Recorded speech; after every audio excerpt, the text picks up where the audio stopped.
குமரிக்கண்டம் அல்லது லிமோரியா கான்டினென்ட் அப்படின்னா என்ன? ரெண்டுத்துக்கு என்ன வித்தியாசம்? ஏன் மக்கள் பலராலும் இது பேசப்படுது? இது உண்மைதானா? உண்மைக்கு தமிழர்கள் எல்லாம் குமரிக்கண்டத்தை வாழ்ந்தாங்களா? அதுக்கு ஏதாவது சாட்சிகள், ஏதாவது ஆதாரங்கள் இருக்கா அப்படின்னு சொல்லி தான் இந்த வீடியோவில் தெளிவாக பார்க்க போகிறோம்.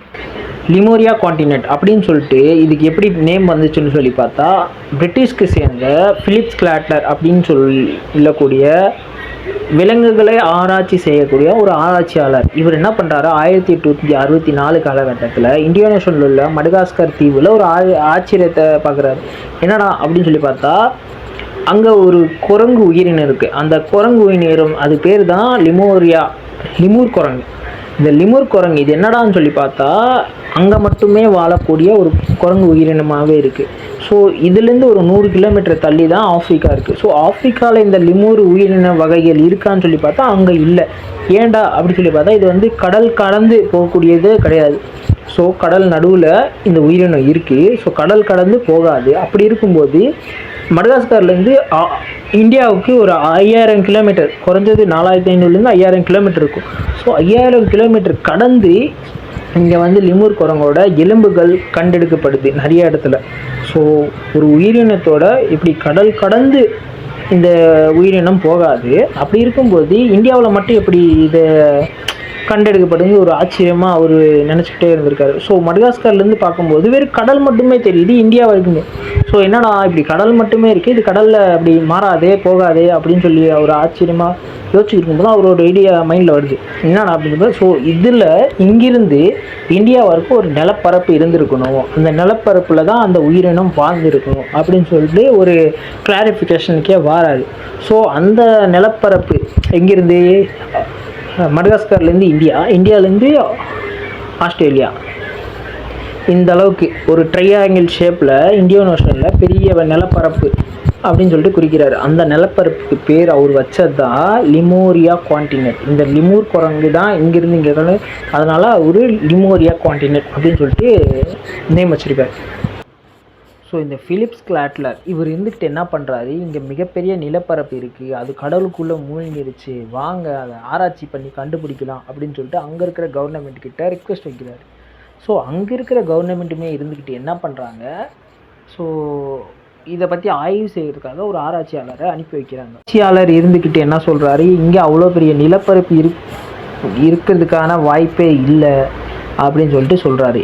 ஏன் அப்படின்னு சொல்லி பார்த்தா, பூமி வந்து, அதாவது கண்டங்கள் வந்து நகரும், ஒரு இடத்துல இருந்து இன்னொரு இடத்துக்கு நகரக்கூடியனா இந்த பிளேட்ஸ் எல்லாம் இருக்கும் பூமியில் அப்படின்னு சொல்லிட்டு சொல்கிறாரு. இப்போ என்னடான்னு பார்த்தா, இந்தியாவே ஆப்பிரிக்காலேருந்து பிரிஞ்சு வந்த ஒரு பகுதி தான். ஆப்பிரிக்காலேருந்து பிரிஞ்சு வந்து இந்த ஆசியா கண்டத்தோட ஒன்றா மோதி அது மூலியமாக தான் இங்கே ஹிமாலயாஸ் எல்லாம் உருவாயிருக்கு அப்படின்னு சொல்லி சொல்கிறாரு. அப்படி அந்த தியரி வச்சு பார்க்கும்போது ஒன்றாவே இருந்திருக்கலாம். அப்போ அந்த லிமூர் குரங்கு இந்த இந்தியாவோட வந்திருக்கலாம். ஸோ அந்த கண்டங்கள் நகரும்போது வந்திருக்கலாம் அப்படின்னு சொல்லிட்டு அப்படி அது வந்து அப்படியே போயிடுச்சு. ஸோ அவர் என்ன சொல்ல வர்றாரு கடைசியில், இல்லை இது ஒரே இடத்துல இருந்திருக்கலாம். அப்போ கண்டங்கள் நகரும்போது இந்த லிமூர் குரங்கு கூட இந்தியாவோட அப்படியே கிளம்பி போயிருக்கலாம் அப்படின்னு சொல்கிறாரு. இதோட அந்த லிமோரியா கான்டினென்ட் அந்த தியரி அவ்வளோதான் முடியுது. ஸோ இதுக்கப்புறம் நம்ம குமரிக்கண்டம் இந்த கான்செப்ட் என்ன அப்படின்னு சொல்லி பார்ப்போம். ஸோ லிமோரியா கான்டினென்ட் அவரோட ஆராய்ச்சியில் வேணால் அது வந்து பொய்யா இருந்துக்கலாம். ஆனால் குமரிக்கண்டம் இதில் வந்து பொய்யின்னு சொல்லவே முடியாது. அந்த மாதிரி சங்கல் நூல்களில் தெளிவாக எழுதி வச்சுட்டு போயிருக்காங்க குமரிக்கண்டத்தை பற்றி. ஸோ நம்ம அகநானூறு, புறநானூறு, மணிமேகலை இதெல்லாம் எடுத்து பார்த்தா அதில் தெளிவாக இருக்குது. அதே மாதிரி இப்போ கடலுக்குள்ளே மூழ்கிடுச்சு அப்படின்னு சொல்லப்படுற குமரிக்கண்டம் நம்ம போய் ஆராய்ச்சி பண்ணி பார்த்தா தான் தெரியும் உள்ள உண்மைக்கு இருக்கா இல்லையான்னு சொல்லிட்டு. அதை ஆராய்ச்சி பண்ண யாருமே முன் வரல. இப்போ தமிழ்நாட்டுக்குள்ளே யாருன்னு சொல்லி பார்த்தா ஒடிசா பாலு அவர்கள் இதை பற்றி நல்லா நிறைய ஆராய்ச்சி பண்ணி இப்போ பாண்டிச்சேரி பக்கத்தில் ஒரு பெரிய மதில் சுவர் இருக்குது அப்படின்னு சொல்லி ஒரு 16 கிலோமீட்டர் தூரத்தில் ஒரு மதில் சுவர் இருக்குது அப்படின்னு சொல்லிட்டு அவர் கண்டுபிடிச்சிருக்காரு.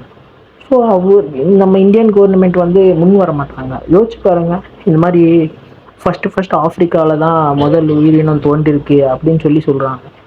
ஸோ இதை ஆராய்ச்சி பண்ணி உண்மைக்கு உள்ளே இருந்து நம்ம குமரிக்கண்டத்திலோட ஏதாவது ஒரு பகுதி, ஏதாவது ஒரு இது வெளியே வந்தால் யாருக்கு பெருமை? நம்ம இந்தியாவுக்கு தானே பெருமை.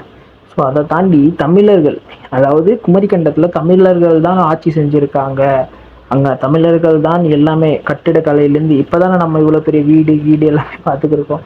அந்த காலத்திலே வீடு வாசல் அப்படின்னு சொல்லிட்டு கப்பல் படையிலேருந்து மிகப்பெரிய எல்லாமே வச்சிருக்கிறாங்க.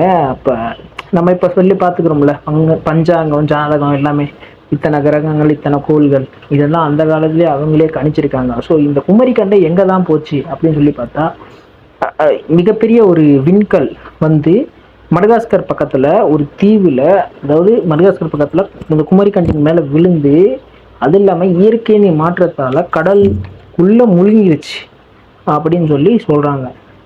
அதை நம்ம வந்து ஆராய்ச்சி பண்ணி பார்த்தா தான் தெரியும். இப்போ வந்து எக்ஸாம்பிள் சொல்லணும்னா துவாரகா உள்ளே முழுகிருச்சுன்னு சொன்னாங்க, அதெல்லாம் பொய்ன்னு சொன்னாங்க. ஆனால் உண்மைக்கு பார்த்தா துவாரகா உள்ளே முங்கி தான் இருக்குது. புரியுதா? அந்த மாதிரி நம்ம இந்தியன் ஓஷனில் உள்ள குமரிக்கண்டத்தை பற்றி உள்ளே இறங்கி ஆராய்ச்சி செஞ்சால் மட்டும்தான் தெரியும் உண்மையா பொய்யா அப்படின்னு சொல்லிட்டு.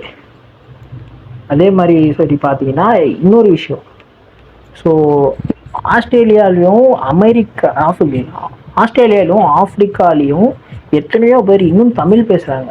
ஸோ நம்ம ஒரு சின்ன ஸ்டேட்டு தான் தமிழ் அப்படின்னு சொல்கிறாங்கல்ல. ஸோ நம்ம பேசக்கூடிய தமிழும் ஆப்பிரிக்காவில் பழங்குடி மக்கள் பேசக்கூடிய தமிழும் 90% ஒரே மாதிரி இருக்கு. அதே மாதிரி ஆப்பிரிக்காவில் கருப்பு சாமியை இன்னுமே கும்பிட்டு இருக்காங்க. ஒரு மனுஷன் என்ன வேணா மாறலாம், ஆனால் அவன் தாய்மொழின்றது மறக்கவே மறக்காது. அவன் சாகுற வரைக்குமே அவன் என்ன அடுத்து போனாலுமே அவன் தாய்மொழி மறக்காது. அப்படி ஒரு விஷயமா தான் ஆஸ்திரேலியாவிலுமே எத்தனையோ இதுக்கு ஊர்களுக்கு பேர் தமிழ் பேர் இருக்கு. புரியுதுங்களா?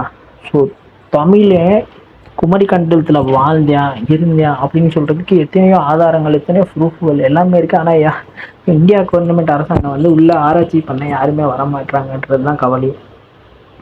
ஸோ இப்போ உள்ள டெக்னாலஜிக்கு இப்போ உள்ள பொருளாதாரத்துக்கு அதுக்கான முடியாமல் இருக்கலாம். ஃப்யூச்சரில் கண்டிப்பாக இது வந்து ஆராய்ச்சி பண்ணி இது இந்தியாவோட பெருமை, தமிழரோட பெருமை வெளியே எடுக்கணும் அப்படின்னு சொல்லிட்டு நான் வேண்டிக்கிறேன். அதே மாதிரி இது எப்படின்னு சொல்லி பார்த்தீங்கன்னா,